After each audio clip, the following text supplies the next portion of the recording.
So this can be a video of installing Apple CarPlay in my vehicle, and as you can see, I am running OS version 70.00.335 NA, and I will put a link in my description to a video that I used in order to install this. He describes it very well, and he also has a link to a Dropbox where you can get the software. So I will just link his video in regards as to how to get the software installed. Alright, so today I'm going to be installing this upgraded dongle for the USBs in order for me to run the CarPlay that I installed the update for last night. So I'm going to go ahead and start ripping apart the car. Alright, so to start with, pop off your little kick plate, put it to the side, then you can pop off this top piece.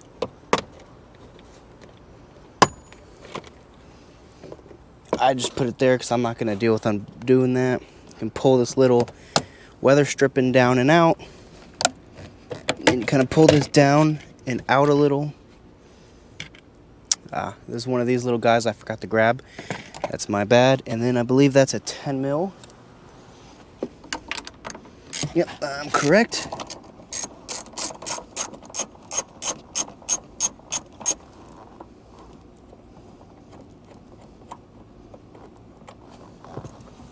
Alright, and now that is gone, kind of just gently start to pry around in different areas, up underneath the dash, come all the way up.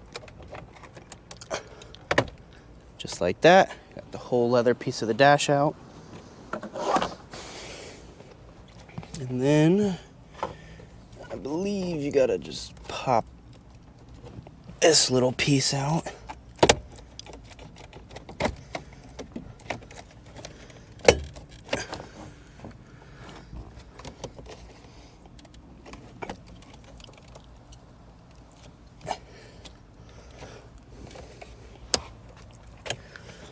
Need to rearrange some stuff so I can sit down. So you kind of got this to split. And you see, you kind of just peel that front off a little. Your start-stop feature. All right. At this point, kind of gotta pry this little piece.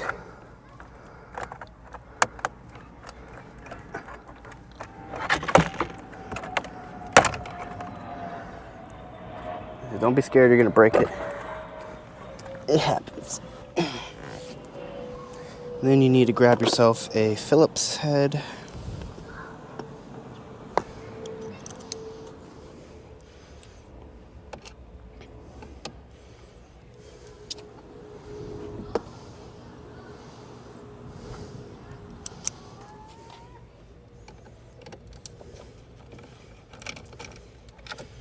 Make sure you put all your screws somewhere safe that you're taking out. You don't want to lose those.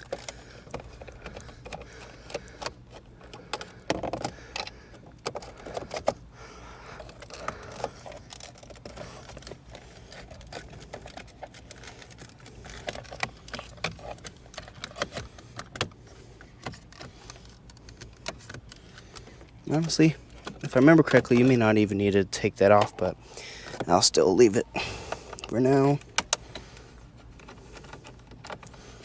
I know you gotta take these screws out.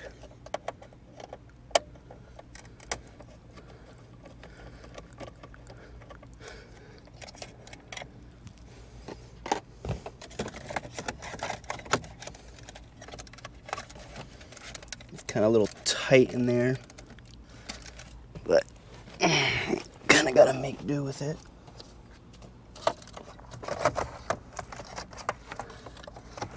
Pull it out just enough. Undo the clip. Put that to the I'm not sure I understand. And then you can get to this clip. Take that out, put it to the side.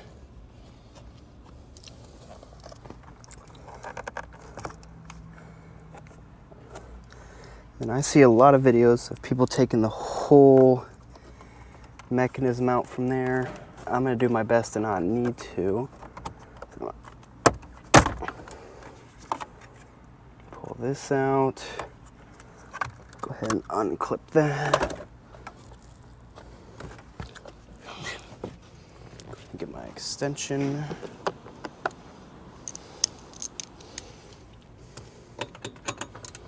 It's a 10 mil. You just need a little extension to be able to reach back there.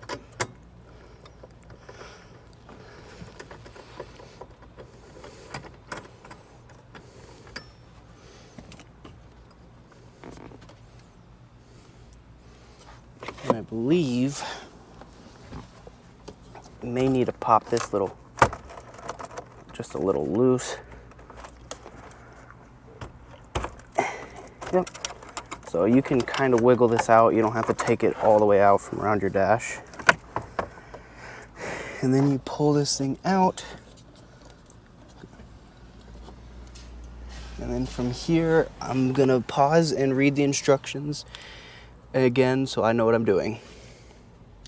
So kind of read the instructions, but before I get to the point I need to get, you take the shift knob off and then you just pull up from back here so that you can get the whole tranny tunnel off so that you can gain access to this. So this part I can't really get a good angle of, so I'm just gonna go ahead and do it really fast. All right, so important note when doing this, you pull the back first and then you pull the little shifter boot area off, and then you can pull your navigation switcher, unplug it, and when you're going to get the shift boot or the e-brake boot off, it's hooked around this little hook right here. So you unhook it from the hook and then it all comes out. You have 2 screws right here to take out. They're just Phillips heads, and then you can take this whole mechanism out, flip it around, and get this USB dongle plug out. So now I'm gonna go ahead and see if I can set y'all up again. Nice, that's good enough. Go ahead and unplug what I need to unplug, and bam. There's basically little clips on all 4. And you have to push down 2 on the bottom, 2 on the top at the same time in order to get it out. So that part is not that easy. Make sure you put this off to the side somewhere so you can grab your navigation stick out of it when you need to. And then you just go ahead and slide the new one in, just like that. And now I just have to run these wires up to the radio and plug them in really fast. So that part I will just go ahead and do. So when doing this, there's a specific way the instructions show you. It's gray, green, and gray, blue go into specific ports. You just follow that. And then as for the plug that goes into there, the plug that was originally there, you kind of just bend it backwards and zip tie it in place. And then black and brown go into specific places down here. And you obviously just zip tie the original one in place. All right, so it gets a little intense. You kind of have to tuck the wires down through the glove box down there. I went ahead and I padded the crap out of the tranny tunnel, and then I zip tied the wires together with enough length to plug into the back of the box.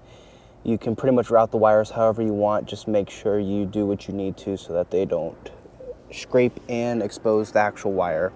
And then got the head unit back in. I'm about to put that screw back in and kind of do a reverse process of putting the dash back in. And I may honestly just like time lapse that, because it's, once you take it out, you know how it goes back together.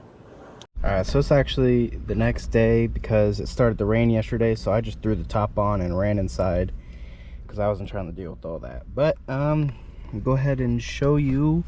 So when you're plugging these wires that you just ran in, when you're looking down at it, towards the driver's side is going to be the brown one, and then towards the passenger is going to be the black one, and then this one still goes in where it normally went. And then from there you go ahead and slide her on in, and I'm going to switch to a time lapse of me reassembling the dash. Alright, and you pretty much just do a reverse of how you took everything off, and it all goes back together pretty well. All the screws are pretty much universal. They fit in all the regular spots, and so on and so forth. It's pretty straightforward. And then if you notice, I'm putting on a new shift boot and a new shift knob because I went ahead and changed it when I ran inside for the rain to a cooler one. Alright, as you can see, Apple CarPlay is working, and I have the USB dongle installed down there. 10 out of 10, would recommend. If you don't know how to do this yourself, it's like $480 for Mazda to do it for you. So I feel like it's worth learning how to do it and saving yourself $350-ish. I'll put a link in the description for Amazon so you can purchase the USB adapter area. And have a great day.